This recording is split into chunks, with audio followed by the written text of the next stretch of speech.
First reading. A reading from the letter to the Hebrews, chapter 5, verses 1 to 10. Every high priest is taken from among human beings and is appointed to act on their behalf in relationships with God, to offer gifts and sacrifices for sins. He can sympathize with those who are ignorant or who have gone astray, because he too is subject to the limitation of weakness.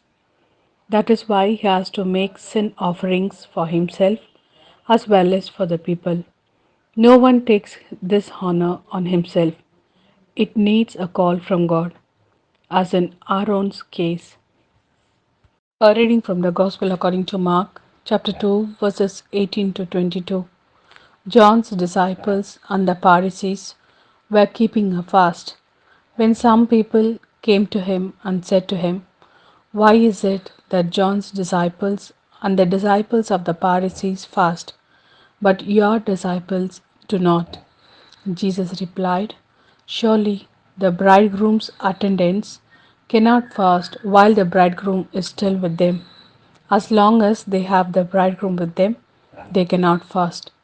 But the time will come when the bridegroom is taken away from them, and then on that day they will fast. No one saves a piece of unshrunken cloth on an old cloak, otherwise, the patch pulls away from it, the new from the old, and the tear gets worse.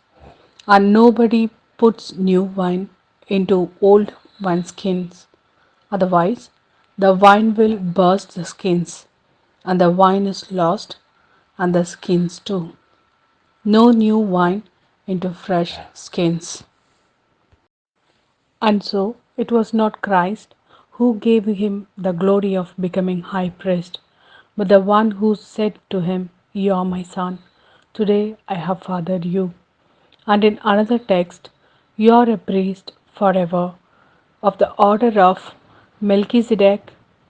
During his life on earth, he offered up prayer and entreaty with loud cries and with tears to the one who had the power to save him from death, and winning a hearing by his reverence. He learned obedience, son though he was, through his sufferings.